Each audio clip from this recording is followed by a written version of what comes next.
Muito bem-vindo, nós estamos na nossa segunda aula de pneumagiologia. Então, nessa segunda aula agora que você está assistindo, nessa segunda parte, nós falamos sobre os voos da pomba ali da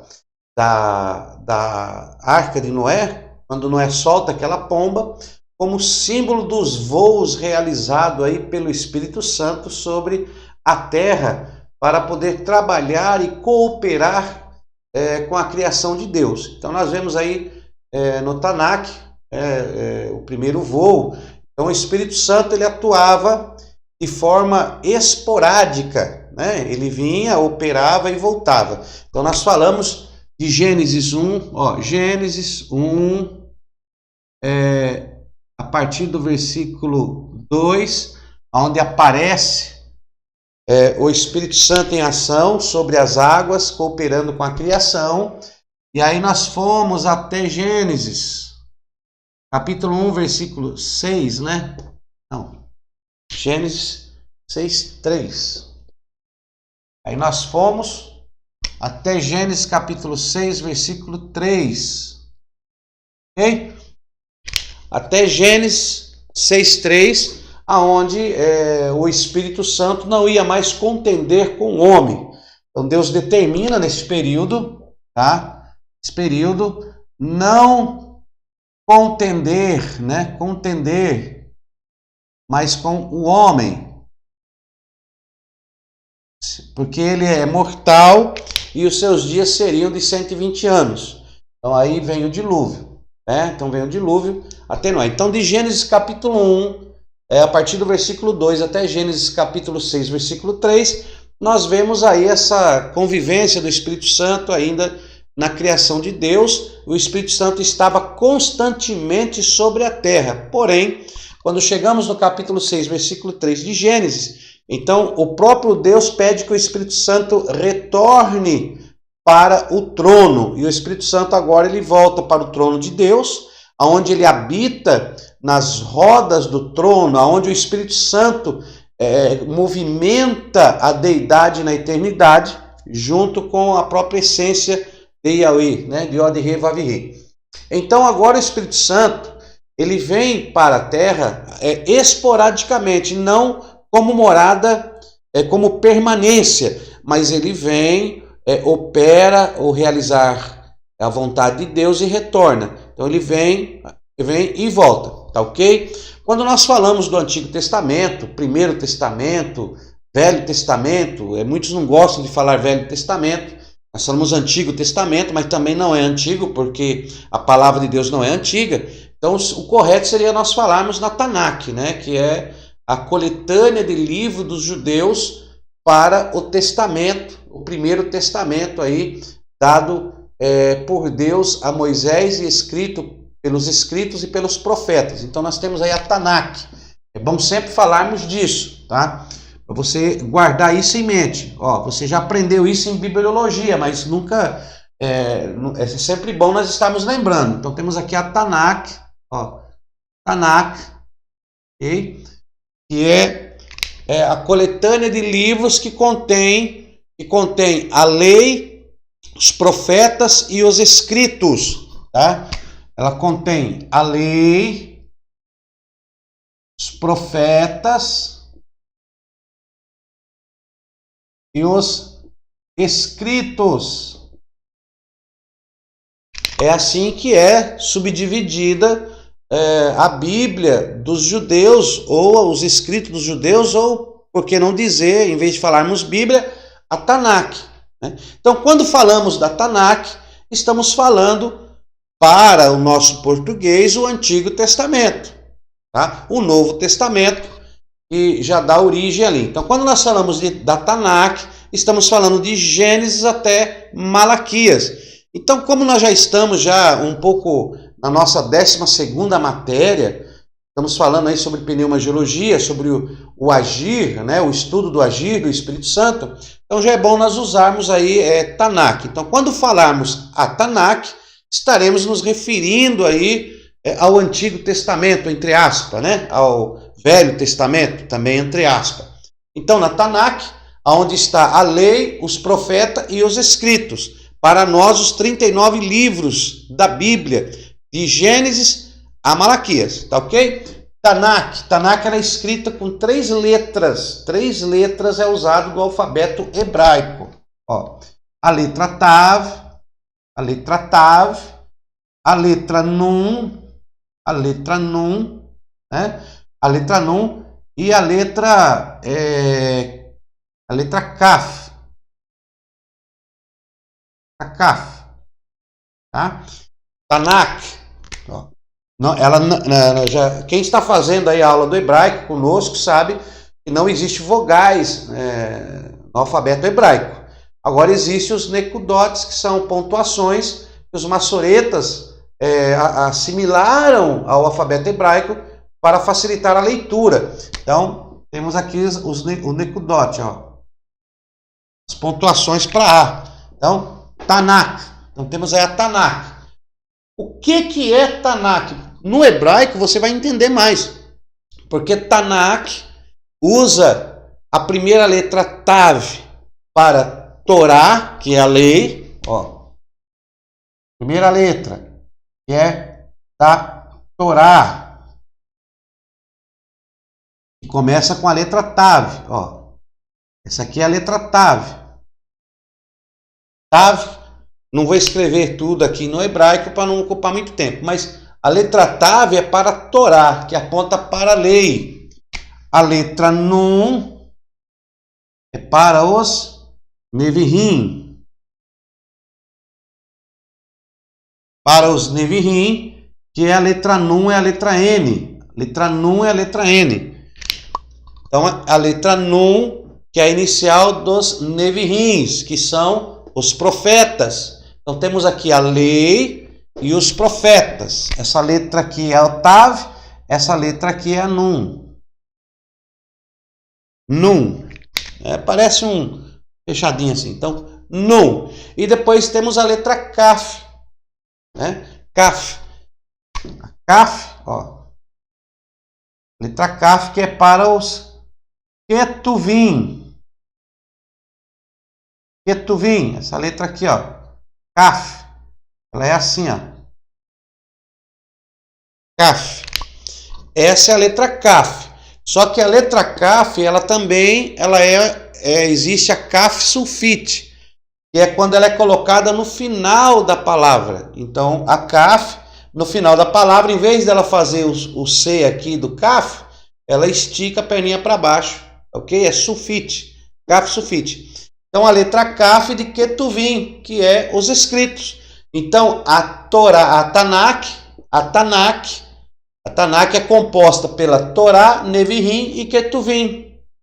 Tanakh, onde contém a lei, os profetas e os escritos. Tá? Então é muito importante nós estarmos lembrando disso. Então, quando eu me referir agora, já que nós já estamos aí na nossa 12ª matéria, você já está aí, vamos usar esse termo a partir de agora nos nossos estudos para se tornar melhor a compreensão. Tá? Nós temos que crescer na graça e no conhecimento.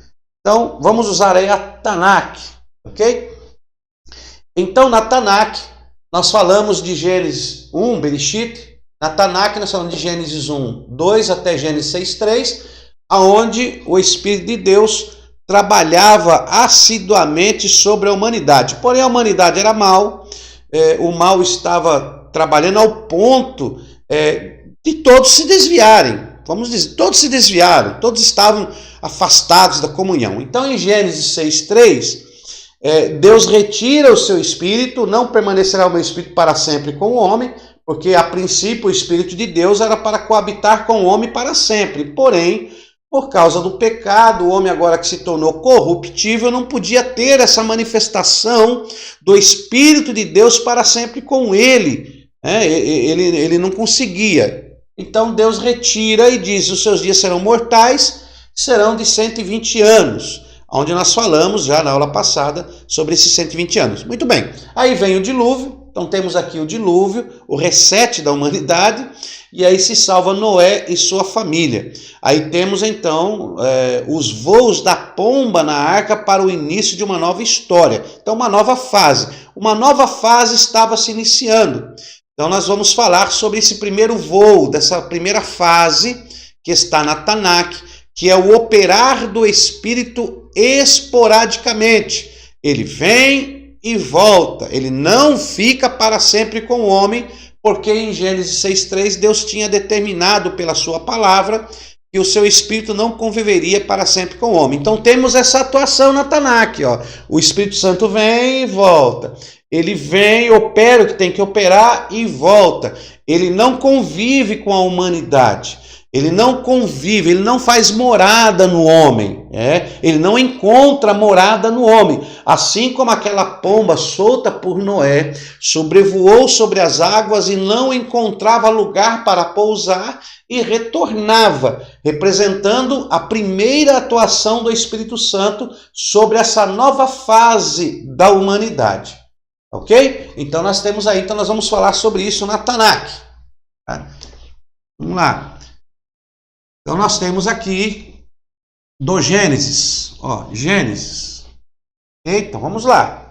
Gênesis do capítulo 6, 3 até Malaquias. Ó. Até Malaquias.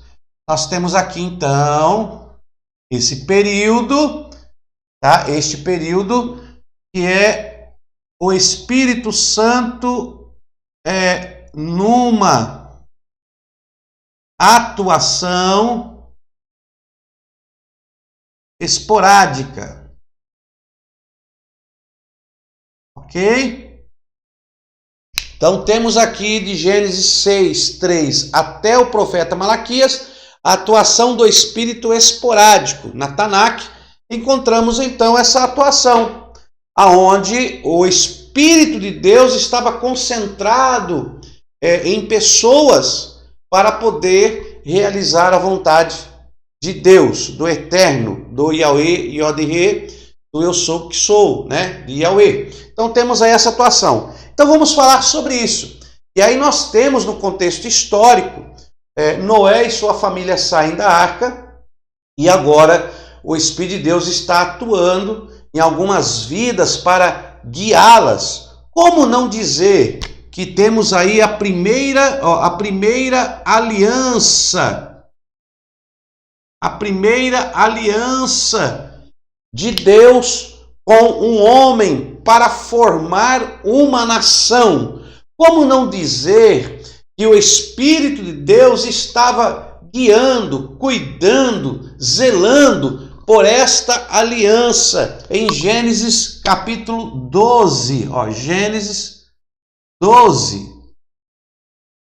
Tá? Então temos aqui Gênesis 6, e aí nós encontramos então aqui em Gênesis 12, ó, a primeira aliança de Deus com o homem, chamado Abrão.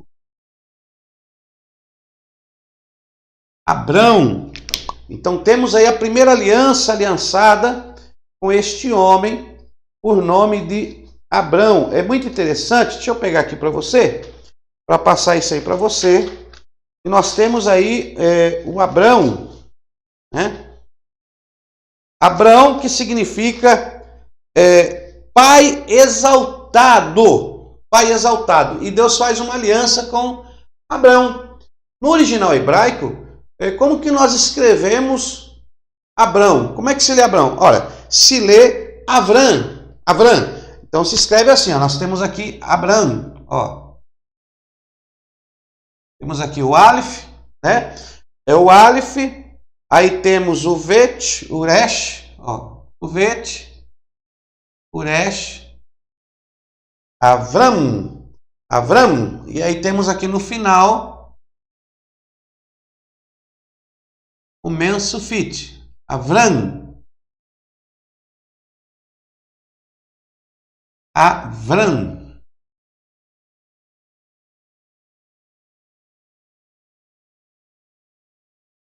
Avram. Então, Abrão, Avram. Quando Deus faz uma aliança, no decorrer da história, Deus muda o nome de Abrão para Abraão. Abraão. Então Deus muda o nome de Avram para Abraham, né? Pai de uma multidão. Então aqui nós temos o Pai exaltado, ó. Pai exaltado. Pai exaltado. Só que Deus ia fazer agora uma aliança com Abraham para o tornar um pai de uma grande nação. Em ti serão benditas todas as famílias da terra. Ou seja, eu vou agora abrir uma janela na terra, para dessa janela fluir o meu querer, a minha vontade, o meu habitar, para com os homens, através da atuação, da conexão do Espírito Santo de Deus. Então nós temos aí o primeiro voo, né? O Espírito Santo vem agora sobre determinadas pessoas para realizar a vontade de Deus. E nós temos aí a primeira aliança feita com Abrão, que passa a se chamar Abraão. Então o que muda? O nome é Abrão, pai exaltado.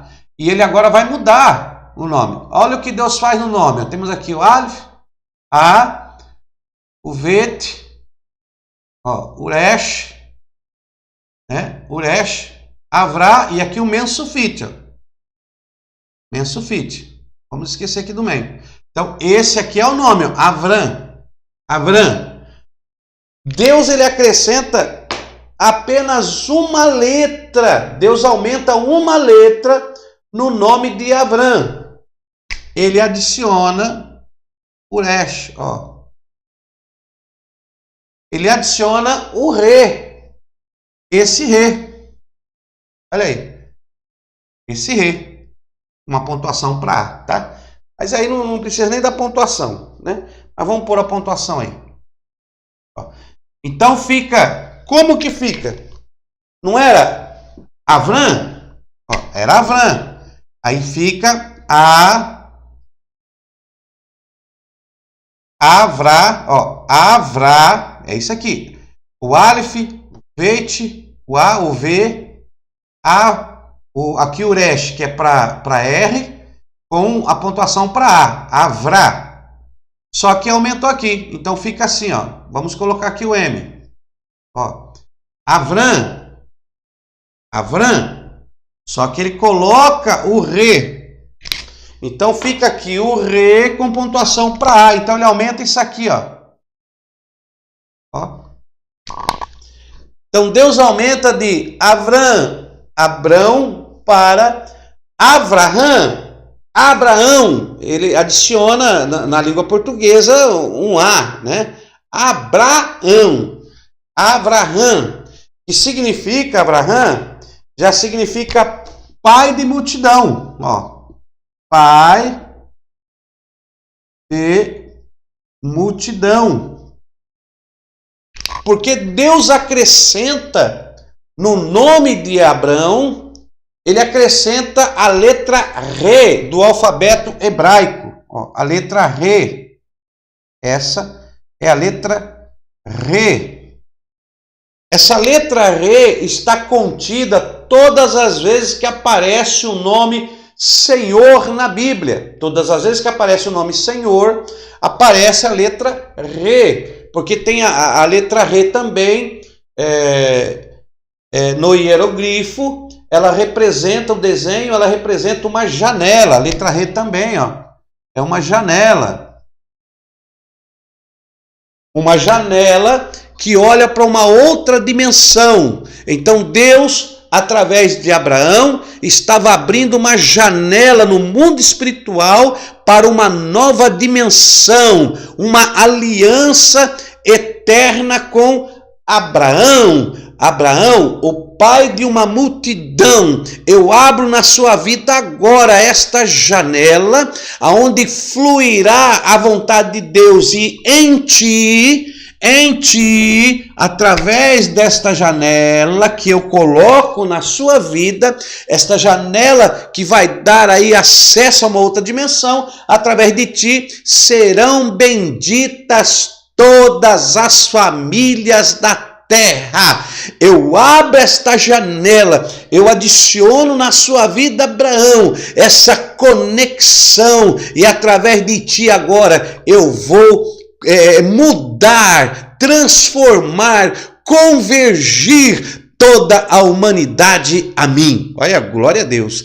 Então, quando nós vemos isso aqui no original, nós vemos o atuar de Deus. Então, havia uma unção espiritual decretada por Deus, e aqui o Espírito desce, porque o Espírito seria essa conexão. O Espírito de Deus ia atuar através deste rei, desta janela, para poder operar aí milagres. Então vemos isso acontecendo, tá? Então Deus firma aliança com Abraão, e aí depois se torna a Abraão. E aí tem Sara também, que Deus muda o nome de Sara, mas não vamos entrar nesse contexto. Eu quero falar apenas do Espírito Santo na Tanakh, de Gênesis a Malaquias, nessa atuação aonde ele descia e atuava. Por quê? Porque nós vamos ver no segundo voo, quando entrarmos aí no Novo Testamento, através do Evangelho, que está registrado nas Escrituras, quando entrarmos no Evangelho, nós vamos ver então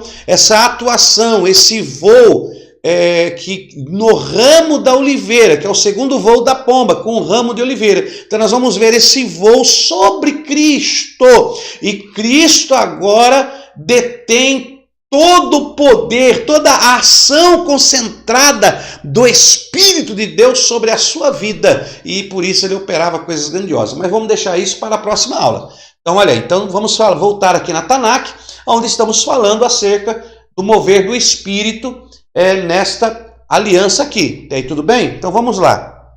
Vamos continuar aqui. Então deixa eu dar uma apagada aqui, né? Então vamos falar sobre essa ação do Espírito sobre estas vidas dessas pessoas que foram aí convocadas, né? Escolhidas pelo Yod-Heh Vav-Heh, pelo Yahweh, para essa operação extraordinária. Então nós temos aqui Abraão, né? Como não falarmos aqui também de Isaac,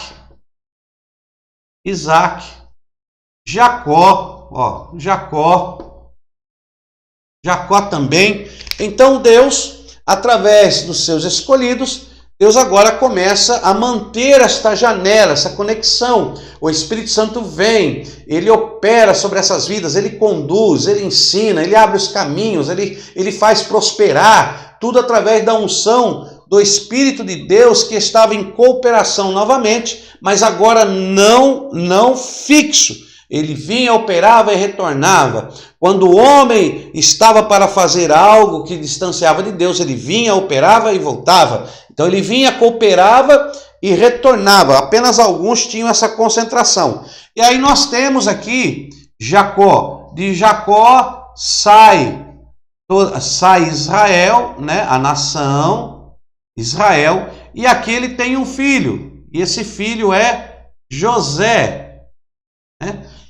José tinha essa atuação, então o Espírito Santo passou a atuar sobre estes homens, conduzindo, né? Ele não morava, ele não fazia morada com os homens, ele atuava e retornava para o trono. Quando Deus determinava, eles desciam novamente. Então, ele atuava por períodos. Então, por exemplo, José foi para o Egito. José foi parar no cárcere. Conhecemos a história. Então, aqui agora temos a atuação do Espírito de Deus sobre José. José tinha essa concentração. Gênesis 41, Gênesis 41, 8. Vamos abrir a Bíblia lá? Olha aí, vamos ler aqui. Gênesis capítulo 41, e o versículo 8. Só para você entender essa atuação, né? Olha aí. 41, versículo de número 8, quando o faraó tem um sonho, tá? O faraó tem um sonho, e aí ninguém consegue interpretar esse sonho, tá? Ninguém consegue interpretar esse sonho. José, ele está lá no cárcere, né? Aí o padeiro e o copeiro, você já sabe a história. E aí no capítulo 41 e o versículo 8, Olha o que diz o texto da palavra de Deus. Pela manhã, o seu espírito estava perturbado, pelo que mandou chamar todos os adivinhadores do Egito, todos os seus sábios. Faraó contou-lhes o seu sonho, mas não havia quem os interpretasse, porque ninguém tinha a manifestação do Espírito de Deus. Então o Faraó tem um sonho, ele fica perturbado e não tem ninguém que interpretasse esse sonho. Então nós vemos aí que o homem, sem o operar do Espírito de Deus, ele não consegue entender o mundo espiritual, por mais que ele tente. O Faraó chamou os feiticeiros, chamou ali todos os encantadores, os magos, mas ninguém conseguia interpretar o seu sonho. Por quê? Porque ninguém tinha essa conexão espiritual. Porém, José estava lá, ó, no cárcere. Olha aqui, José, em Gênesis 41. Agora vamos ver então no capítulo 41, vamos para o versículo número 38. Ó, 38. 41, 38. Olha o que diz o texto. Então no 8, eu estou lendo por partes, irmão, porque não dá para nós fazermos leitura de tudo. Eu só quero falar dos pontos, porque nós temos muita coisa para falar e eu quero te dar a entender essa operação do Espírito na Tanakh, de Gênesis a Malaquias. Então olha aqui, ó. Ele trabalhava esporádico. É muito bom nós termos essa compreensão. Porque tem gente que diz, mas eles também lá, então não tem como você comparar a vida de alguém que não tinha o Espírito Santo morando no seu interior, na sua vida. Por isso, no Antigo Testamento se necessitava dos profetas, porque os profetas tinham a concentração, a presença, a manifestação, a cobertura do Espírito de Deus para trazer aos homens a vontade de Deus, porque ninguém podia ter o Espírito de Deus, somente algumas pessoas. Então é muito bom você entender essa atuação do Espírito Santo na Tanakh, essa atuação do Espírito Santo nesse período de Gênesis até Malaquias. Quando entramos no Evangelho, que nós vemos o período do ministério de Cristo, aí o Espírito Santo operava na oliveira. Agora, hoje não, o Espírito Santo ele opera na vida de todo aquele que nele crê, né, que vai ser preparado para a vida eterna. Então vamos lá. Então temos aqui José. Olha a concentração em José. Gênesis 41, 38. Olha o que diz o texto aí. Gênesis capítulo 41, versículo número 38. Olha aí, 38. Perguntou, pois, Faraó a seus oficiais: acaso acharíamos um homem como este, em quem haja o Espírito de Deus?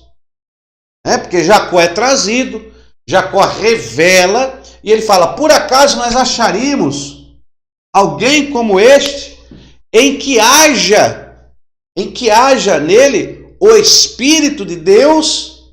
Então José era um escolhido e o Espírito de Deus estava sobre ele. Então, quando José necessitava, o Espírito de Deus vinha sobre ele por promessa, por aliança de Deus com Abraão.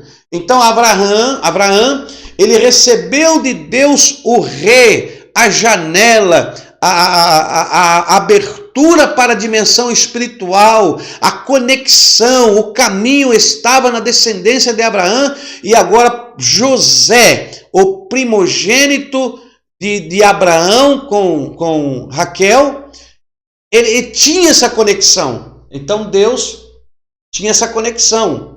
Algumas pessoas, por promessa, tinham essa conexão. E nós não vamos nem tratar do nome José no original, que José também aponta para Jesus. O nome José no original é o mesmo que Jesus, Yeshua, Yeshé. Então vamos deixar esse original para lá, porque vai dar muito pano para manga e nós temos que correr com a nossa aula, e eu tenho que te passar pelo menos o básico para você ter essa ideia, esse conceito. Então eu quero formar um conceito para você, aluno, que está estudando sobre pneumagiologia, sobre pneumatologia, sobre também aí paracletologia, esse conceito do atuar do Espírito de Deus. Por quê? Porque estudar por completo, conhecer por completo, nós não vamos conhecer. O Espírito de Deus vai além de nossas compreensões. O Espírito de Deus é algo no mundo espiritual que a compreensão nossa é muito pífera, muito pequena. Mas nós podemos, através do antropomorfismo, do antropopatismo, através de darmos sentimentos humanos, de darmos aí aparência humana para algo que não tem, só para que o nosso raciocínio possa tentar compreender. Então, quando nós falamos algumas coisas, estamos falando na dimensão do homem, na compreensão do homem. Mas quando nós falamos de Elohim, quando nós falamos de Yahweh, quando nós falamos de Yeshua, nós estamos indo além da nossa compreensão humana. Então, nem tudo você vai conseguir entender. Tem coisas que, meu irmão, é coisa de louco. Estudar isso é coisa de doido. Você já está lendo a Bíblia, ler a Bíblia e crer, essa é coisa de doido. É só para quem tem essa conexão. É só para quem tem esse mover do Espírito. Porque Paulo já escreveu lá em 1 Coríntios, olha, no capítulo 1, no capítulo 2, primeiro, se me falha a memória, ele já escreveu dizendo: o homem natural não pode compreender as coisas espirituais. Aqui, ó. 1 Coríntios, ok, 1 Coríntios. Isso aqui é coisa linda, meu irmão. É coisa extraordinária. Ó, vamos lá ver. 1 Coríntios. Eu vou lhe mostrar. 1 Coríntios, capítulo 2, versículo 14. Ó, 1 Coríntios, capítulo 2, versículo 14. Olha o que Paulo escreveu aqui, ó. Ora, o homem natural não compreende as coisas do Espírito de Deus. O homem natural não compreende o Ruach de Yahweh, de Elohim. Não compreende, o homem não compreende. Tá? O homem não compreende, pois lhe parecem loucura e não pode entendê-las. Por que que ele não pode entendê-las? Porque elas se discernem, se compreendem, se entendem espiritualmente. Não tem como materializarmos a compreensão natural de um espírito que é sobrenatural.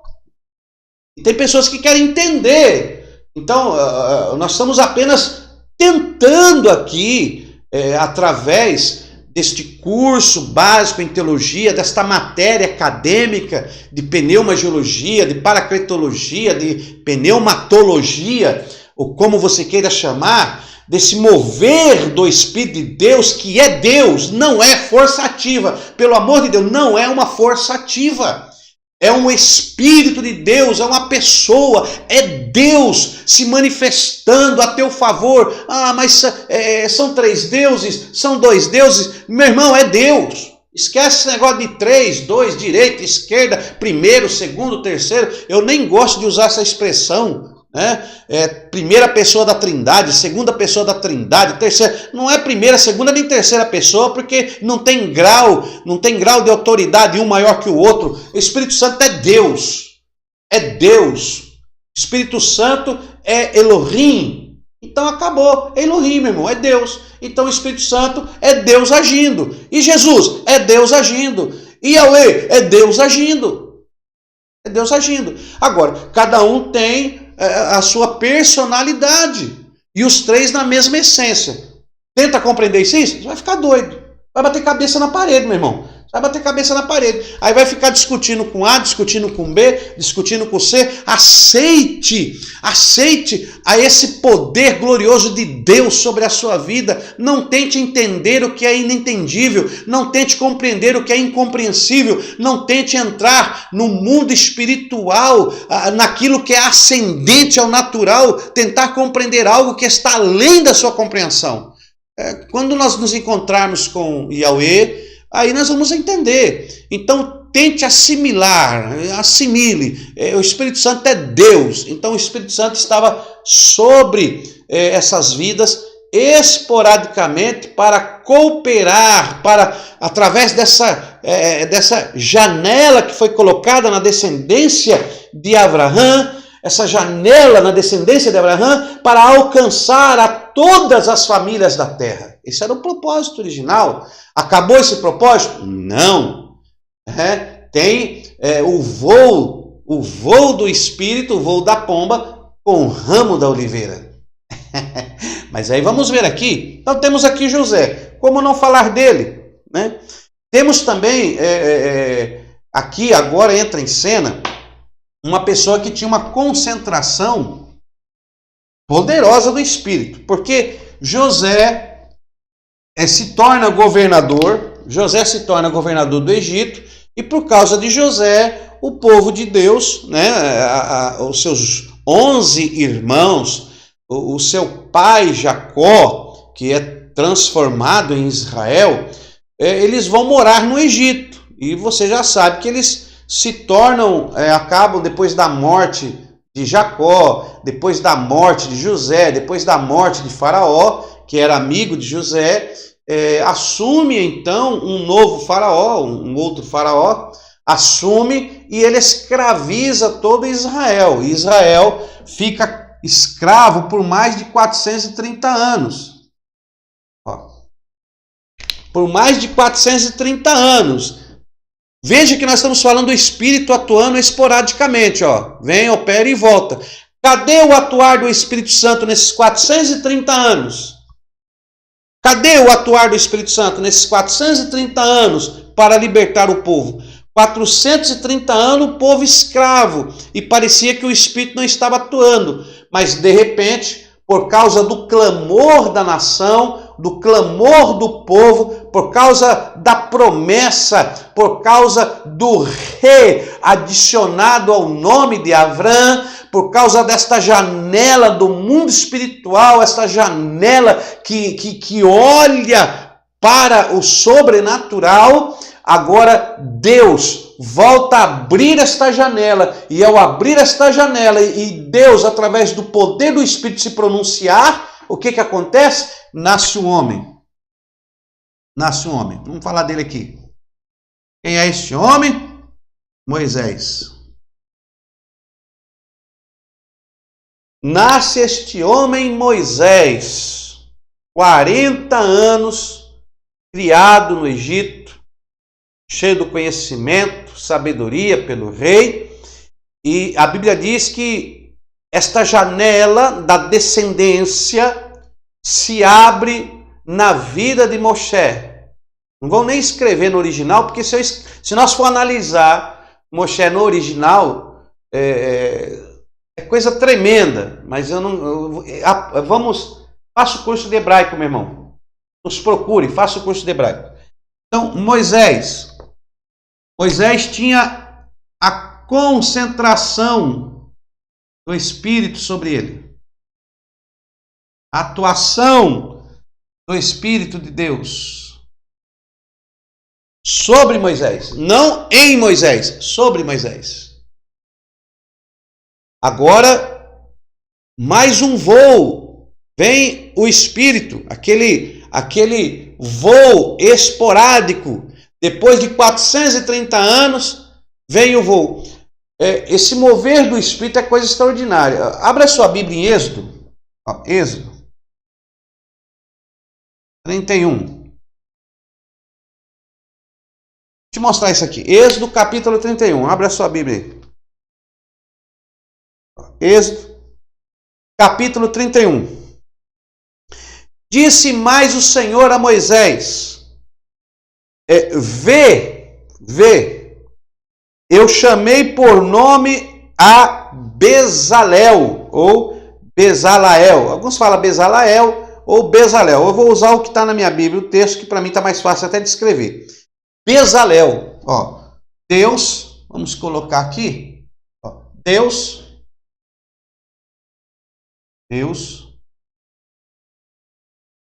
fala a Moisés, separa Moisés, separa quem? Êxodo 31, Bezalel.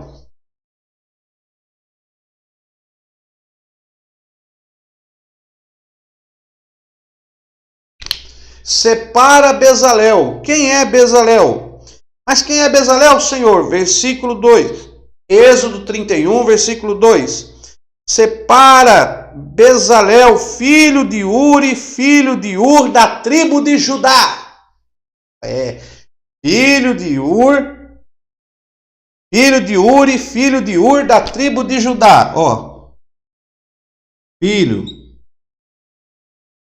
Uri, Ur, de Judá.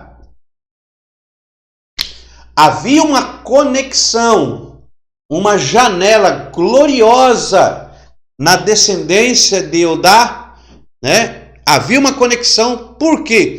Porque de Judá veio o próprio Deus, é a linhagem do próprio Deus na pessoa de Yehoshua, né? Yehoshua HaMashiach.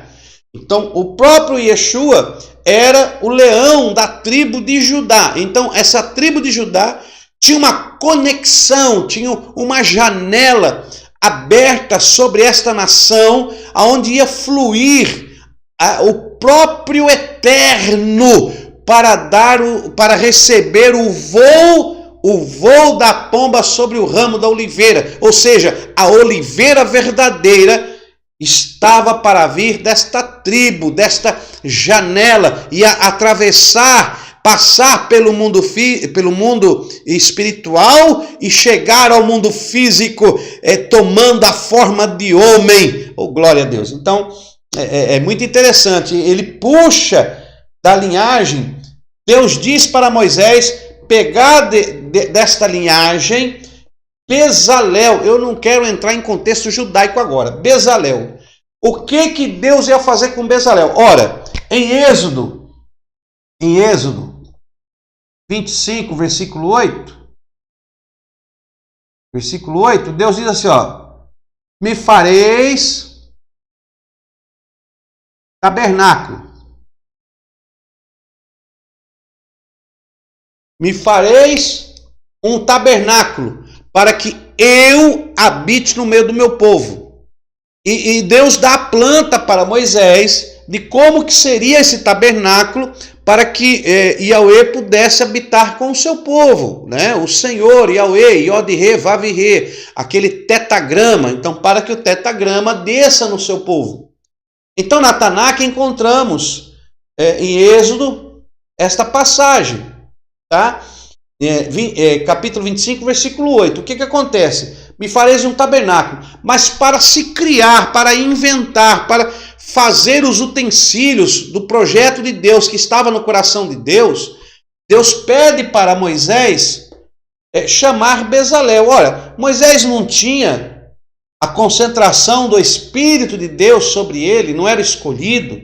Por que Moisés não podia fazer? São manifestações do Espírito. Por quê? Porque Deus não deixa tudo para um homem só. Não existe nenhum homem na terra que possa fazer tudo. Não tem um homem na terra que possa fazer tudo para Deus. Não existe. Então Deus estava dando a entender: Moisés, você vai fazer uma coisa, mas eu quero que Bezalel faça outra. Você não vai receber o Espírito sem medida, você não vai receber toda a minha revelação, você não vai receber tudo que eu tenho para dar. Não, você é um canal, você é um instrumento. Eu vou te usar de um jeito, mas eu vou usar o outro de outro jeito. Deus usa de você de uma maneira e Ele usa o outro de outra maneira. E todos sendo usados por Deus, haverá revelação do próprio Deus por completo sobre a humanidade. Tem gente que acha que é o dono da verdade. Irmão, eu não sou dono da verdade. Você também não é o dono da verdade.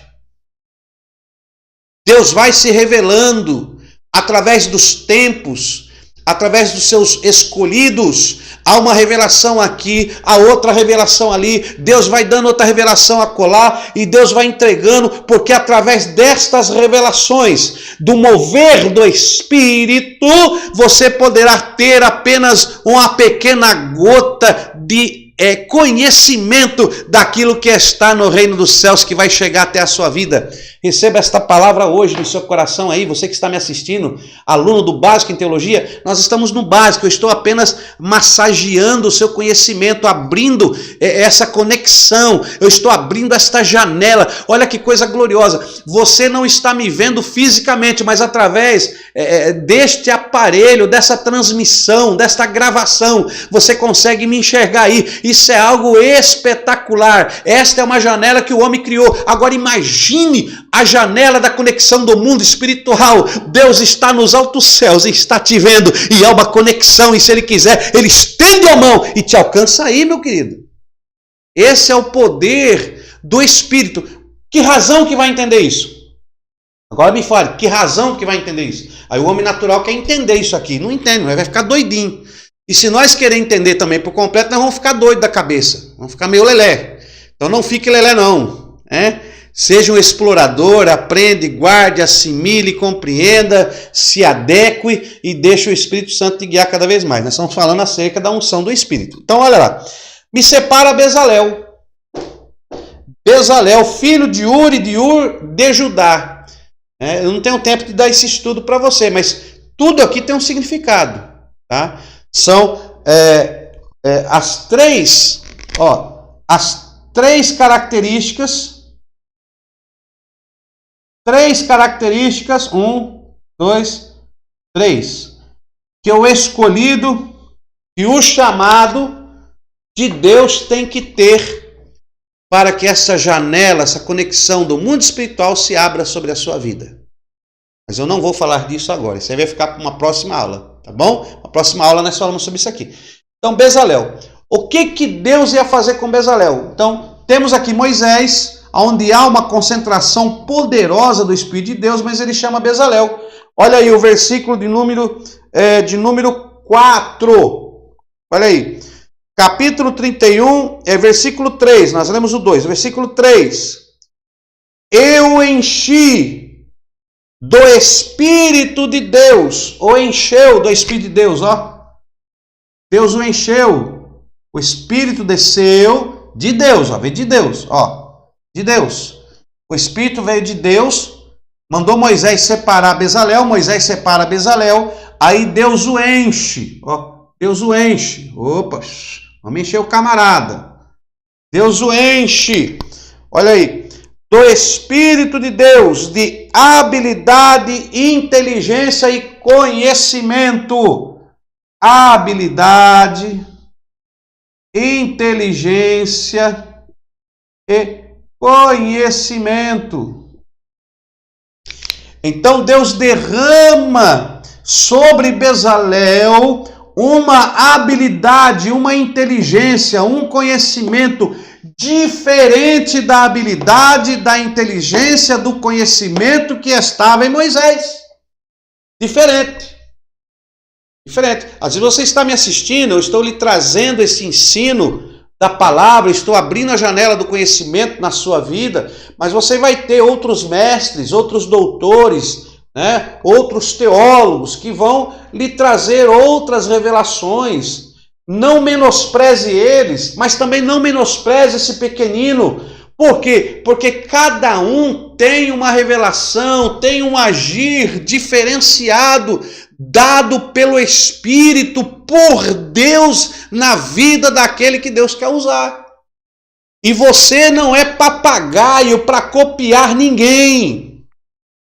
Escute o que eu estou te falando. Você não é papagaio para copiar ninguém. O que está acontecendo hoje, está acontecendo muitos animadores de palco, animadores de multidão, esses coaches. Agora tem pastor que é coach. Ele pega lá uma tabela, ele pega lá uma autoajuda, compra um livro de autoajuda e o livro diz que você tem que fazer isso, fazer aquilo, e ele vai fazer isso, vai fazer aquilo. Meu irmão, vai dobrar o seu joelhinho no chão, dobra o seu joelhinho no chão, busque a manifestação do Espírito, porque Deus tem uma revelação para a tua vida. Ele também vai te usar. Você não precisa copiar nada de ninguém. Por isso que tem coisas aqui que eu não entro muito em revelações. Eu estou apenas abrindo a janela. Eu estou te falando um esqueleto. Mas através da tua oração, através da tua busca, através da tua procura, porque você não é um turista, você é um explorador da palavra. E através da tua procura, da tua aproximação, Deus vai abrir dimensões, porque a palavra de Deus ela é inesgotável. É uma fonte viva. Inesgotável. Tá me entendendo? Então, ó, vá assimilando aí. Tem hora que eu sou tranquilo, tem hora que eu sou meio doido mesmo. Então, ó, vá assimilando aí. Bezalel, Deus habilita, Deus derrama. Então, o Espírito de Deus vem sobre Bezalel. E aí, Bezalel constrói, meu irmão. Ele inventa. Ele mexe com o ouro ali, ele começa a trabalhar, aí ele faz a Arca da Aliança, ele faz o propiciatório, ele prepara a bacia. Imagine quem estava vendo ele trabalhar, mas rapaz, o camarada tem uma sabedoria. Quem ensinou ele? Quem ensinou? Quem ensinou? Aí um dizia, foi Deus. Foi Deus. Foi Deus. Deus abriu a janela no mundo espiritual, abriu um caminho sobre Bezalel. O Espírito de Deus fez a conexão, e quando Deus faz uma conexão com o homem, uma conexão com a mulher, meu irmão, se prepare, a tua vida nunca mais será a mesma. Muitos vão olhar para você e vai dizer, não vai para lugar nenhum. Você vai dizer, eu vou. Muitos olham e dizem, não dá em nada, isso aí é pequenininho, essa faculdade aí, e eu vi nascer. Pode ter visto nascer, pode ter visto do jeito que for. Meu irmão, se Deus está no negócio, se Deus tem um propósito, ela vai alcançar horizontes que nenhum outro pode alcançar, porque o trabalhar é de Deus, não é competição. Eu não estou competindo quem sabe mais, quem sabe menos, não, meu irmão. Eu estou te passando o pouco que Deus me dá. E você vai se aperfeiçoar com outras pessoas. Vários doutores, mestres da lei, aonde você irão aprender a palavra, vários profetas, apóstolos, missionários. Deus tem um mundo de operários. Deus tem aí no mundo milhares e milhares de virgens que estão compradas, pagas pelo sangue do Cordeiro, para atuarem em favor da noiva do Cordeiro de Deus. Aleluia. Coisa gloriosa. Então temos aí Bezalel, que tinha essa atuação. Então o Espírito Santo, ele trabalhava nessa atuação. Agora, a glória, o mover do Espírito que estava sobre Moisés, era coisa gloriosa. Tá? Era coisa gloriosa. Vamos ver aqui, ó. Você vê tão poderosa. Abra a sua Bíblia aí em Números. Ó. Números, capítulo 11, versículo 16. Capítulo 11, versículo 16.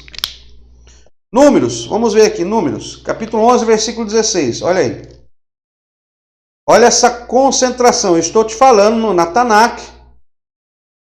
A Tanakh, o mover, o primeiro voo do Espírito, o iniciar de um novo período, de uma nova época, esse voo do Espírito que estava acontecendo sobre a humanidade, preparando, lapidando, trazendo as revelações, abrindo o conhecimento, aproximando o homem de Deus através dessa conexão gloriosa. Olha aí, Números capítulo 11, versículo 16. Encontrou aí? Eu vou ler para você. Disse o Senhor a Moisés. Ó. Disse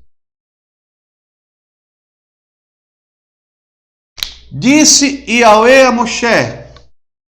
Disse o Senhor a Moisés. Olha o que ele disse. Ajunta-me 70 homens dos anciãos de Israel, que sabes serem líderes e supervisores do povo. Tu os trarás à tenda da congregação, onde permanecerão contigo. Olha aí. Então, o que Deus estava dizendo? Deus estava dizendo o seguinte: Moisés, pega lá 70 homens, líderes, habilidosos. Pega lá 70 homens habilidosos, tá? Que são líderes. Traga a minha presença, esses homens, para que entrem na minha presença. Quero que vocês tragam eles. Tá? Então, Deus disse a Moisés: pega lá 70 homens, e ele pegou lá, líderes, líderes, traga na minha presença, Moisés, traga na minha presença. E Moisés vai e pega os 70 homens e vem na presença de Yahweh. Leva eles na presença de Yahweh, vai lá para o tabernáculo, para a tenda da congregação, onde Yahweh se manifesta. 70 homens reunidos junto com Moisés. Olha o versículo 17. Eu descerei e ali farei contigo. Versículo 17. Eu descerei. Olha o que Deus está falando. Eu vou até tirar daqui, quer ver? Vou fazer um negócio mais bacana aqui para você entender. Aqui. Olha Deus. Seu alto e sublime trono. Aqui. Deus. O tetagrama. Olha. Deus. Aí. Olha Deus. Yod, Re, Vav, He. Deus. Olha o Re, a janela. Duas janelas, hein? Janela do pai, janela do filho. Uma veio para a terra e a outra ficou lá para ter a conexão. Deixa pra lá, brincadeira, irmãos. Então lá, está lá Yahweh. Olha o que Deus disse. Moisés, ele já tinha a concentração do Espírito de Deus. O Espírito aqui já fazia uma conexão com o trono. Então aqui havia uma conexão de Moisés com o trono de Deus. O interlocutor, o porta-voz, o escolhido, o líder, o governador que agia como se fosse um rei, mas não era rei, ele exercia poder de governo. Ele tinha os 3 ofícios da Tanakh, os 3 ofícios da Tanakh estavam sobre ele, né? Ele exercia governo, a unção de rei, ele era sumo sacerdote, ele entrava no Santo dos Santos, tinha essa unção sacerdotal e também era profeta de Deus, porta-voz, ele falava com o povo, ele intercedia para Deus, ele era o interlocutor de Deus, uma concentração de glória, de poder, ele era um homem fonte da Tanakh. Homem fonte. O que é o homem fonte? Ele era o poço espiritual. Quando você vai no lugar deserto, não tem água. Você cava um poço e aquele poço verte água para todos beberem, né? Todas as famílias ali no deserto vão até aquele poço para beber. Então, eu estou te dando uma revelação espiritual. Moisés era o poço de Deus. Era o poço de Deus na terra. Deus usou Moisés numa concentração gloriosa e através de Moisés ele coordenava todo o povo, toda uma nação, através de Moisés. Então Moisés era a fonte, do agir de Deus, ok? Moisés era a fonte do agir de Deus. Então está aqui Moisés, aí Deus diz o quê? Olha aí, versículo 17. Eu descerei ali. Tá? Então você chama 70 pessoas, chama 70, 70 anciãos, líderes que querem trabalhar, que querem fazer, que querem acontecer. Se você quer fazer a obra, meu irmão, você também tem essa chamada. Só que você tem que estar debaixo de uma liderança. Você tem que estar debaixo de uma liderança. Você pensa que eu estou voando aqui, irmão? Pensa que eu estou voando? Eu sou presidente de uma faculdade? Não, meu irmão. Eu sou ligado a uma convenção. Eu tenho um presidente que eu me aconselho. Eu tenho alguém que está sobre mim. E essa outra pessoa tem outra que está sobre ela. E se chama liderança. Se você não consegue ser liderado, você nunca vai liderar. Olha, se eu não me sujeito a ninguém, ninguém se sujeitará a mim. Se eu não obedeço a ninguém, ninguém vai obedecer ou entender o que eu estou falando. Então, se você quer ser respeitado, você tem que respeitar alguém. Ué, isso aí que os fariseus faziam. Os fariseus no tempo de Cristo quer dizer, faço o que eu falo, mas não faço o que eu faço. As regras eu lhe dou, você tem que seguir essas regras, mas eu estou isento de regra? Não, senhor, meu irmão. Então nós temos que estar debaixo de uma liderança espiritual. Prenda isso. O Espírito de Deus quer te dar liderança, mas você tem que saber ouvir para poder falar. Quem nunca sentou para aprender como é que vai se levantar para ensinar, tem que aprender. Tem que aprender, meu irmão. Muitos não querem fazer um curso de teologia, não quer se aperfeiçoar, não quer ser explorador, vai viver nessa míngua aí. Não, Deus vai me dar, Deus vai me dar. Tem pessoa que diz assim, não, eu só obedeço a Deus. Eu não tenho nada com o homem. Já está errado. O próprio Deus humano fala que nós temos que respeitar as autoridades, que toda autoridade é instituída por Deus, quanto mais uma autoridade espiritual. Haja com respeito, respeite para você ser respeitado. Então chega, senão daqui a pouco eu não estou pregando. Eu já estou pregando, né? Vamos lá. Hoje eu estou sentindo uma unção extraordinária aqui. Hoje o ambiente aqui está propício.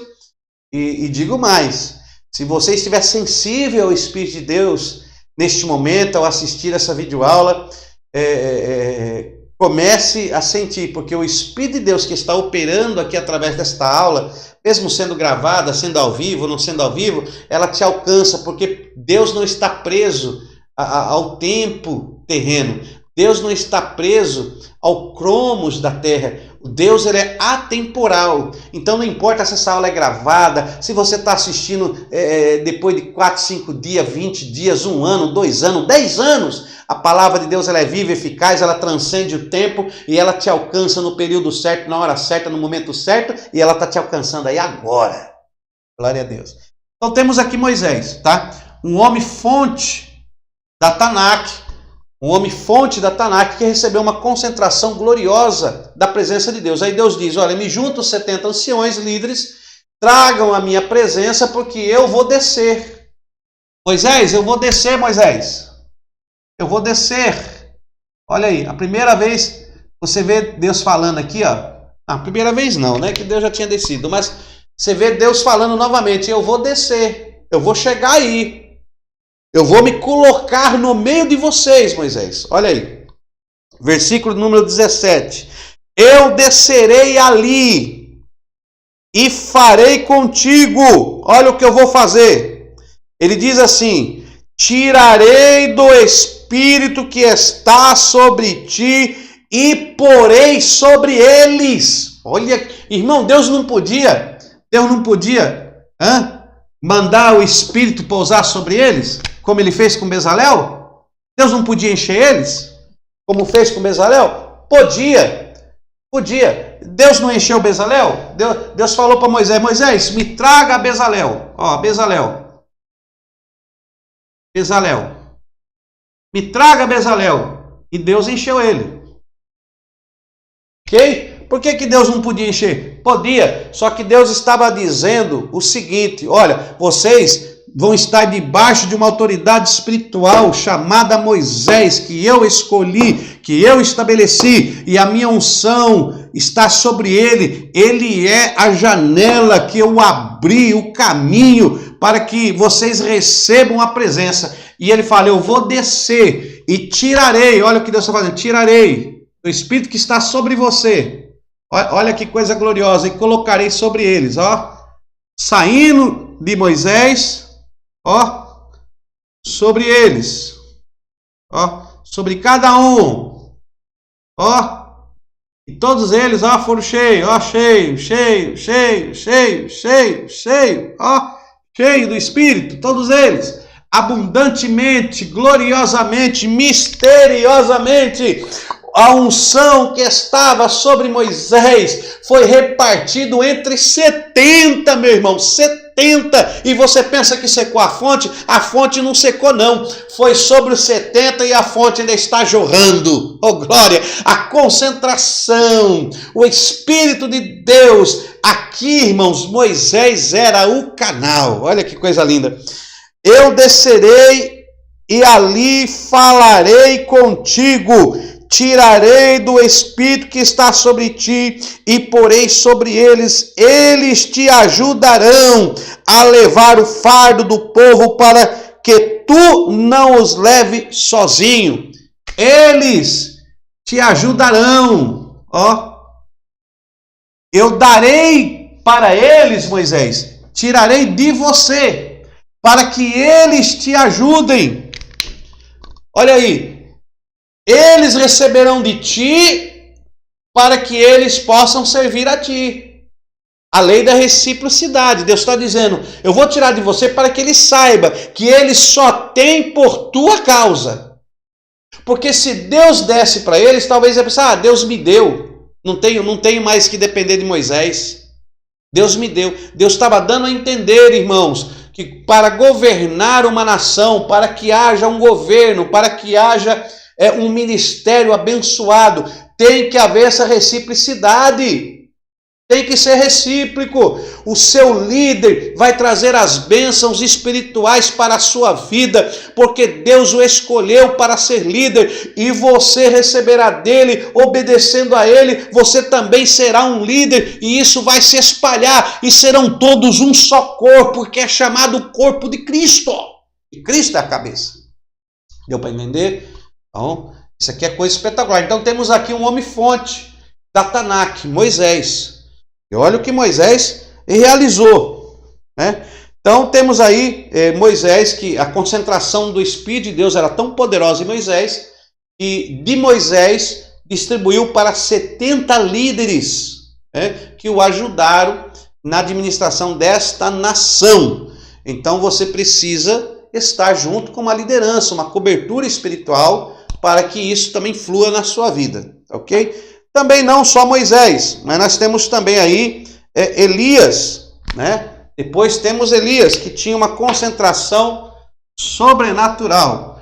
Depois de Moisés, nós sabemos que o Espírito Santo, depois da morte de Moisés, né, mesmo tendo os 70 anciãos que receberam da unção de Moisés, mas Moisés, quando faleceu, nós vemos agora que Deus, ele chama Josué, né? Josué. Então temos aqui, ó, Moisés morto, aí entra em cena Josué. Aí Josué também recebe, o próprio Deus diz a Josué, assim como fui com Moisés, assim serei contigo. Josué, ele começa o livro de Josué como servo de Moisés, e ele termina o livro de Josué como servo de Deus. Então ele era servo de Moisés, ele tinha já essa conexão com Moisés. Moisés tinha os 70, mas tinha também Josué, que estava com ele. E aí abre-se a janela agora com Josué. A janela que estava, a fonte que estava em Moisés, passa agora para Josué, e Josué dá sequência. Mas como não falarmos também de Elias, eu quero aproveitar aqui, porque a hora está indo embora, o tempo está acabando, né? Então, para não ficar muito longo aí, cansativo, quero falar também de Elias. Profeta Elias. Como não falarmos de Elias? Que havia uma concentração gloriosa sobre Elias. Esse profeta, porta-voz de Deus, esse profeta, esse Neviim, né? Dentro da Tanakh tem o Neviim. Então esse Neviim, como não dizer desse profeta que tinha uma unção sobrenatural de Deus. Perceba aqui em 1 Reis, capítulo 17. 1 Reis 17:1. 1 Reis, capítulo 17, versículo 1. Elias aparece, irmão, numa época, num período de apostasia da nação, né? Então, temos aqui o rei Acabe, temos aqui o rei Acabe, né? O rei Acabe, que estava casado com Jezabel, essa mulher aí, prostituta, não prostituta no sentido de se deitar com homens, né? Jezabel, quando falamos de uma mulher adúltera, ela era adúltera por causa dos deuses. Ela levou Israel à prostituição, levou Israel a adulterar, a serem adúlteros em relação da vida espiritual de servidão para com Deus. Muitos pregam de Jezabel como uma mulher prostituta, mas nós não encontramos na Bíblia Jezabel como uma mulher prostituta, se deitando com outros homens e traindo Acabe. Não. Jezabel, quando diz que Jezabel era adúltera, uma mulher adúltera, prostituta, é em relação à religião, em relação ao próprio Deus. Ela levou a nação a se prostituir após outros deuses, tá? Então você tem que entender esta palavra quando está relacionada aí na Tanakh e a sua tradução no original. Mas não vamos entrar nisso, porque senão vamos demorar. Então temos aí o rei Acabe, que a nação estava totalmente desviada, e temos aí Elias, o profeta. Aqui temos então, em 1 Reis, capítulo 17. Vamos ler lá? Vamos lá para 1 Reis, no seu capítulo número 17. Olha o que diz o texto da palavra de Deus. Atuação do Espírito na Tanakh, esporadicamente. 17, versículo 1. Ora, Elias, o tisbita, dos moradores de Gileade. Elias, tisbita. Elias, o tisbita, dos moradores de Gileade. Tão certo como vive o Senhor Deus de Israel, perante cuja face estou, nem orvalho nem chuva haverá nestes anos, senão segundo a minha palavra. Olha que coisa espetacular. Nós estamos pegando uma fase, não dá para nós, não vamos analisar toda a história do profeta Elias, mas só alguns pontos, só para você entender como a concentração do Espírito de Deus sobre Elias. Elias, ele também foi um homem fonte, um homem fonte neste período, neste período histórico aqui. Ele era um homem fonte nesse período da história. Havia uma concentração poderosa do Espírito de Deus sobre Elias. Naquele momento da história, ninguém contestava, ninguém entrava em luta ou de palavras ou em religiões contra o que estava acontecendo com a nação de Israel. Mas eis que surge Elias, um tisbita.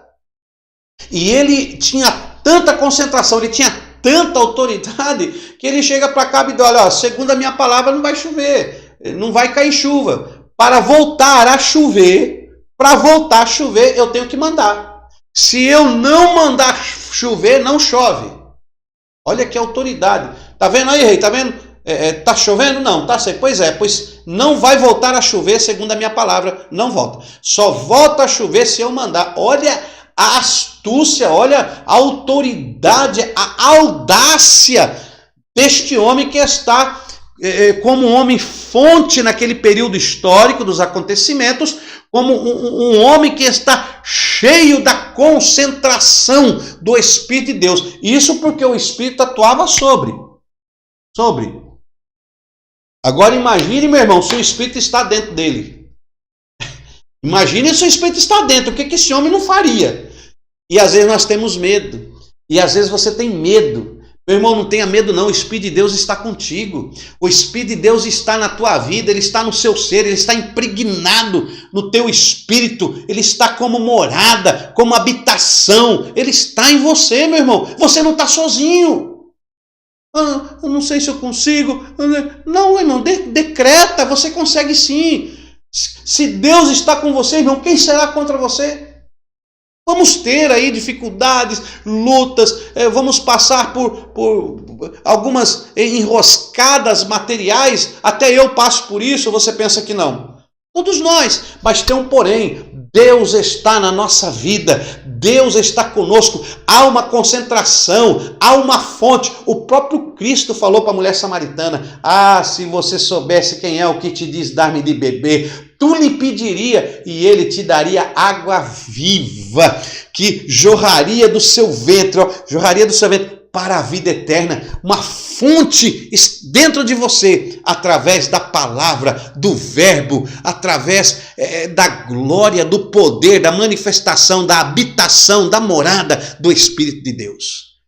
É esse Espírito que nós estamos falando esta semana, nestas aulas. Você já viu a introdução, é esse Espírito que nós estamos falando, que tem o poder de atuar, se ele, sem fazer habitação, no seu primeiro voo esporádico na Tanakh, em todo o decorrer da Tanakh, ele está nesse voo sobre algumas pessoas fontes para Deus realizar a sua vontade, a sua revelação. Se nesta época, se nesse período, se nesse momento da história da humanidade, de Gênesis até Malaquias, ele tem esse poder e deu essa autoridade, quanto mais agora, meu irmão, ele tendo você como morada, como trono, como tabernáculo, como habitação dele, quanto mais agora. Então não desmoreça a sua fé, não desmoreça a sua fé. Hoje esta aula é para você, não desmoreça a sua fé.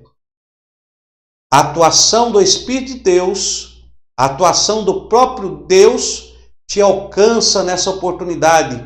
Ele está em você e ele vai endireitar os caminhos tortuosos. Essa é uma profecia que eu estou lançando agora. E essa minha profecia, ela é atemporal. Essa minha profecia está balizada no verbo, na palavra. Ele endireitará os caminhos tortuosos. Esta palavra é viva, é verdadeira, eficaz e realiza o desejo de Deus sobre aquele que a ouve. Ouvi! E a vossa alma viverá. Então receba essa palavra profética. Elias, o tisbita, o profeta, olha aí, segundo a minha palavra, não vai chover. E aí você já sabe a história, né? Então eu só estou pegando esse versículo para mostrar grande autoridade e audácia que ele tinha por ter essa concentração. Então Elias é um dos homens fontes que a Tanakh registra com poder sobrenatural. Perceba que Elias, quando ele vê, eles tentam matar Elias, né? Eles mandam lá os comandantes, mas vamos ver aqui. 1 Reis, no capítulo 18, nós estamos no 17, né? 1 Reis, capítulo 18, você vai ler aqui a palavra de Deus, no versículo de número 30. 1 Reis 18, 30. Deixa eu colocar aqui na lousa. Ó. 1 Reis 18, 30. Vou colocar aqui, ó, o altar. 18, 30. O altar. Olha aí. Então Elias disse a todo o povo: chegai-vos a mim. Todo o povo se chegou a ele. E Elias reparou o altar do Senhor que estava em ruínas. Tomou Elias 12 pedras, segundo o número das tribos dos filhos de Jacó, ao qual viera a palavra do Senhor, dizendo: Israel será o teu nome. Com as pedras edificou um altar em nome do Senhor e fez uma vala ao redor do altar grande o suficiente para caber várias medidas de semente. Armou a lenha, dividiu o novilho em pedaços e colocou sobre a lenha. Versículo 37. Responde-me, Senhor, que Elias começa a clamar. Ele molha de água, molha tudo, mas vamos correr aqui. Responde-me, Senhor, para que este povo conheça que tu, Senhor, é Deus e que fizeste retroceder o seu coração. Versículo 38. Então caiu fogo do Senhor e consumiu o holocausto, a lenha, as pedras, o pó, ainda lambeu a água que estava na valeta ou na vala. Perceba aí, meu querido, que ele faz um altar, né? Ele faz um altar para Deus e começa a clamar. Bom, esse período que nós estamos lendo aqui, tinha que ler o capítulo todo para nós entendermos, mas simplificando aqui, Elias aqui, ó, ele lança um desafio, ok? Aos profetas Baal, ok? O povo de Deus estava se distanciando de Deus por causa de Acabe e de Jezabel. Jezabel tinha 450 profetas de Baal e mais 400 profetisas lá, enfim, não quero entrar em detalhes agora, que senão a aula vai ficar muito grande. E o povo está em verdadeira apostasia. E Elias, este homem fonte, com essa concentração, porque quem tem a concentração, quem tem aí esta água viva, essa fonte de água viva, ele não se contenta em ver as coisas encaminhando para a destruição. O povo de Deus estava caminhando para a destruição. E quem tem essa chama viva não consegue ficar calado. Ele tem que se pronunciar. E Elias vai até então Acabe, reúne todos os profetas, reúne todo mundo, tá? E faz então essa observação. Fala, gente, vamos fazer um desafio. Então vamos ver quem é o Deus verdadeiro. Se é o Deus Baal, se é o Baal Zefon, ou se é o Deus único, o Deus verdadeiro, Yod-Heh Vav-Heh. Então vamos fazer um desafio. E é feito esse desafio. E ele diz o seguinte: vocês vão fazer o altar de vocês, vocês vão clamar no altar, e o Deus que responder com fogo, esse é o Deus verdadeiro.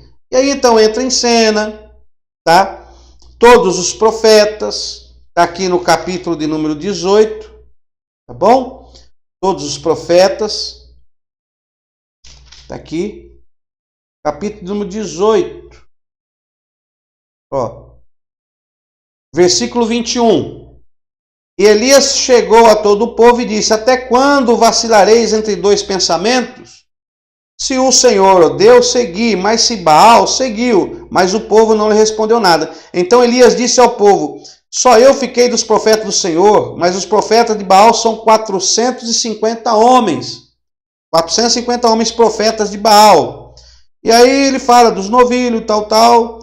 E disse Elias aos profetas de Baal: escolhei para vós novilho, preparai também o sacrifício. Versículo 25. Versículo 26, eles tomaram o novilho que fora dado, prepararam, então invocaram o nome de Baal, de manhã até o meio-dia, dizendo: Baal, responde-nos. Mas não houve resposta, ninguém respondeu, e saltavam ao redor do altar que tinham feito.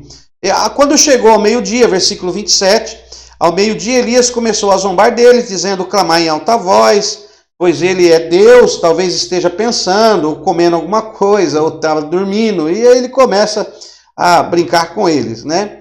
Assim eles clamaram, passou o meio-dia, então Elias disse a todo o povo: chegai-vos a mim. Todo o povo chegou a Elias, e Elias agora reparou o altar. Bom, eles fizeram um altar, adoraram a Baal, Baal não respondia, tá? E tinha aqui mais 400 profetas de Azerá, não era só 450 profetas, era 450 profetas de Baal e uns 400 profetas de Azerá. Depois você lê aqui, Elias desafiou mais ou menos aí, irmãos, 850 profetas. Mais ou menos 850 profetas ali de outros deuses estavam clamando, e apenas Elias, apenas Elias. Então não importa o número das pessoas que são contra você. O que importa é quem está ao teu lado. E nesse caso, Deus. Aí veja bem, ele repara o altar. Muitas revelações de Elias, mas eu quero falar hoje, e nós encerrarmos esta aula com o altar de Elias. Olha aqui, ele reparou o altar, Elias. Ok? Ele prepara o altar. Ele repara o altar. Repara. Para ele clamar a Deus, para que Deus respondesse com fogo, para que Deus respondesse com fogo no altar que Elias estava preparando para clamar, uma coisa chama a atenção. E até o momento da história, eu tenho certeza que você nunca viu. Tenho certeza que você nunca viu. Mas aparece agora a primeira vez na Tanakh em que um altar é condicionado 12 pedras. Olha aí. Versículo 31. 1 Reis, capítulo 18, versículo 31. Tomou Elias 12 pedras. Tomou Elias 12 pedras, segundo o número dos filhos das tribos de Israel, ou de Jacó, a qual viera a palavra do Senhor dizendo, Israel será o seu nome. Então, Elias pega uma pedra, 2 pedras, 3 pedras, 4 pedras, 5 pedras, 6 pedras, 7 pedras, 8 pedras, 9 pedras, 10 pedras, 11 pedras, 12 pedras. 12 pedras. E coloca sobre o altar. Essas pedras representavam aqui, nesse altar, representavam Israel. Israel, que era Jacó. Jacó, que era o detentor do rei, que era o detentor do rei de Abraham.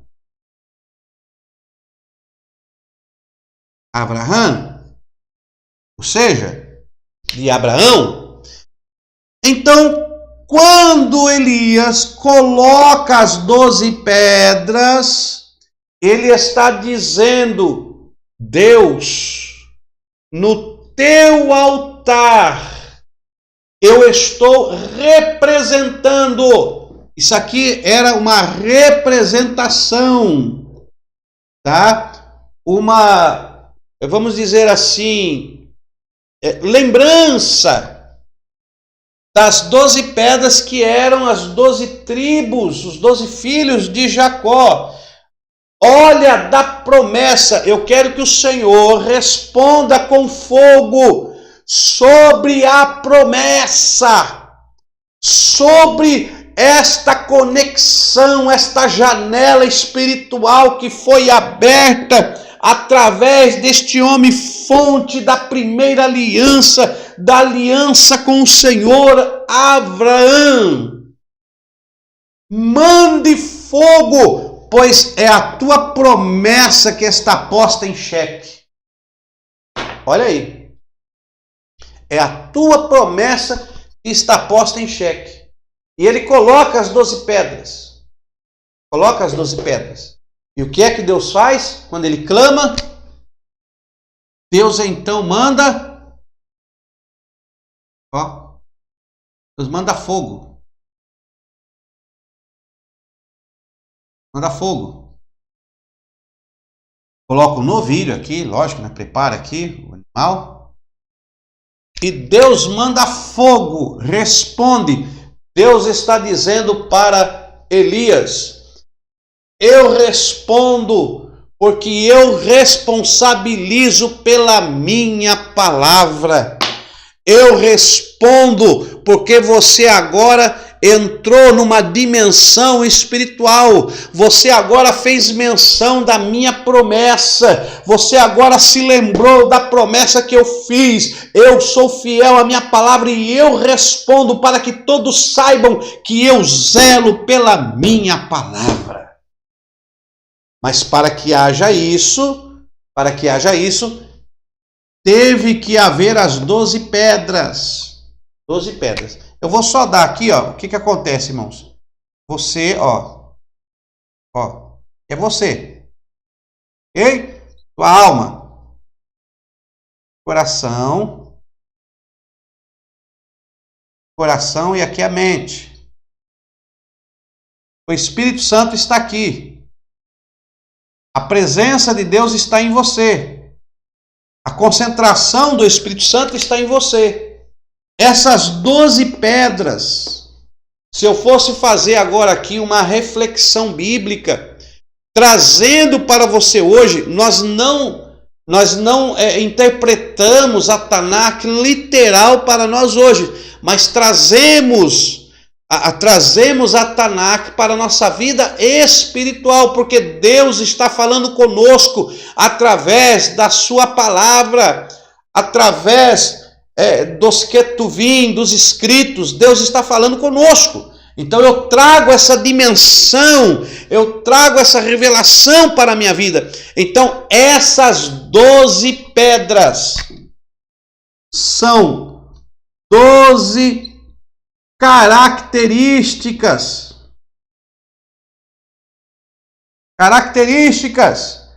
que eu tenho que ter no meu altar,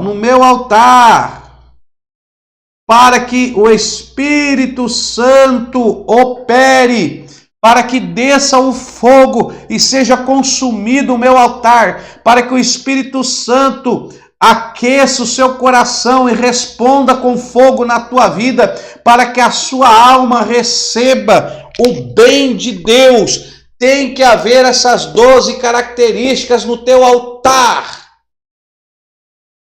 E aí tem as 12 características. Primeira característica, primeira pedra.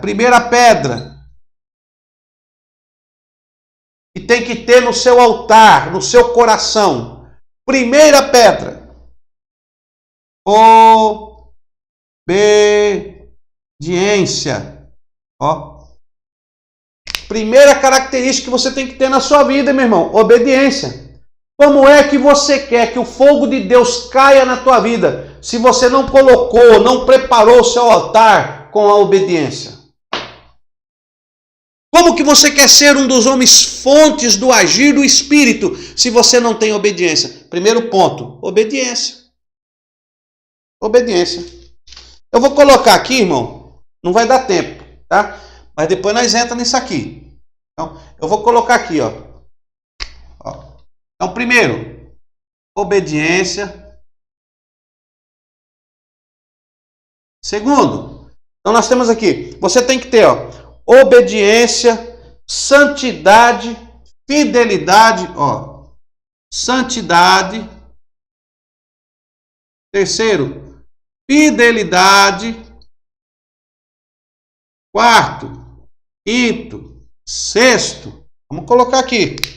São as pedras espirituais, características que você tem que ter no seu coração para a hora que você clamar, para a hora que você pedir a Deus, então Deus responda na tua vida com poder e glória. Então nós temos aí, ó, obediência, santidade, fidelidade, perdão, temor, ó, perdão, temor. O que mais? Perdão, temor, vamos colocar aí, adoração. Olha aí, deixa eu apagar aqui as pedras aqui. Não vai caber, né? Adoração. Adoração. Você tem que ter na sua vida. Deixa eu apagar aqui, vamos colocar aqui agora. Esse lado aqui. Adoração. Vamos colocar aqui, ó. 7, 8, 9, 10, 11, 12. 12 pedras. Adoração. Vamos colocar aí. Oração. Olha aí. Oração. Determinação. Ó. Oração. Determinação. Determinação. Tá? Determinação. Vamos colocar 9 aí. Verdade. Humildade. Verdade. Humildade. Olha as pedras que você tem que ter aí na tua vida, tá? Fé. Fé e integridade. Integridade. Então, meu irmão, você tem que ter essas pedras na tua vida, essas características. Quando Deus olha, quando Deus, ó, Iod Re, Vav Re, olha aqui. Quando Deus olha para o altar que está na tua vida, então quando Deus olha para a tua vida, Ele tem que encontrar em você estas características para que Ele possa operar um milagre, o poder, para que Ele possa te usar, meu irmão, como um homem fonte, como um homem que transborda a realização de Deus. Alguns homens conseguiram chegar a esse patamar. E você pode chegar também. Cristo era o mais perfeito altar de Deus na terra. O fogo e a glória que estava sobre Cristo transbordava grandemente. Eita, altar glorioso! E Cristo era um homem como eu e você, que Ele se fez homem, cheio do Espírito de Deus. Então, você tem que consertar o seu altar. Como que eu conserto o altar? Colocando estas pedras de conserto na minha vida. Então, vamos colocar? Você tem coragem de colocar essas pedras? Você tem coragem de preparar o seu altar? Muitos falam, prepara o altar, mas você tem coragem? Olha aqui, ó, eu vou ler aqui o que Elias falou. Olha aí. Ó. Versículo 36. Versículo 36. Quando chegou a hora da oferta de cereais, o profeta Elias aproximou-se e disse: Ó Senhor Deus de Abraão, de Isaque, de Israel, manifeste hoje que tu és Deus em Israel e que eu sou teu servo. Presta atenção agora. E que segundo a tua palavra eu fiz todas estas coisas. Olha aí, versículo 36, o finalzinho do 36. Manifeste que tu és Deus e que eu sou teu servo e que segundo a tua palavra eu fiz todas estas coisas. Que coisas? Consertou o altar, colocou todas as pedras. Então eu fiz isso aqui, Deus, segundo a tua palavra. Então faça isso, coloque essas pedras na tua vida. Primeira pedra, obediência. Coloque a obediência na sua vida. O próprio Cristo teve que aprender obediência. Está lá registrado no escritor aos Hebreus. Acho que é 1:5. Não vamos. Deixa eu ver se é. Eu nem lembro. Vamos ver. Hebreus. Livro de Hebreus, capítulo 1. Versículo 5. É? Não é não. Hebreus 1:5. Não, não é. Aqui fala do unigênito. Ah, não vou lembrar agora. Não vou lembrar. Tá, não vou lembrar.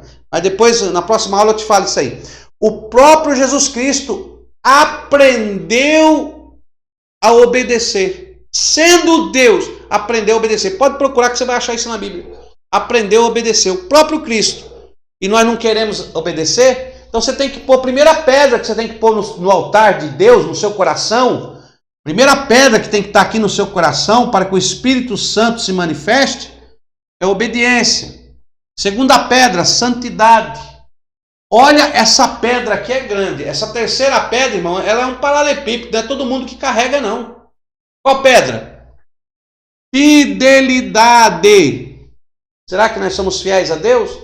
Eu vejo muitas palavras nos carros. Deus é fiel. Eu vejo lá, irmão, Deus é fiel mesmo. Deus ele é fiel, a essência de Deus é fidelidade. Deus nunca vai contra a sua própria essência. Agora, e você é fiel a Deus? Será que você é fiel a Deus? Será que você pode dizer que tem essa pedra de fidelidade? Então põe aí, ó, fidelidade.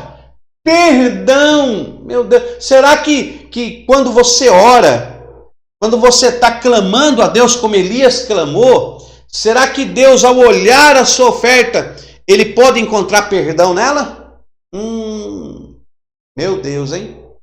Quantas pessoas que querem resposta de Deus, todas desconcertadas. Aí ficam andando mesmo de campanha em campanha. É campanha da bola de cristal de Noé. É campanha da rosa perfumada. Campanha. Por que você tem que estar atrás de campanha? Porque você não tem o seu altar diante de Deus. Aí você quer receber a bênção de Deus com o altar dos outros. Negativo. Não. Você recebe a bênção de Deus segundo o teu altar diante de Deus.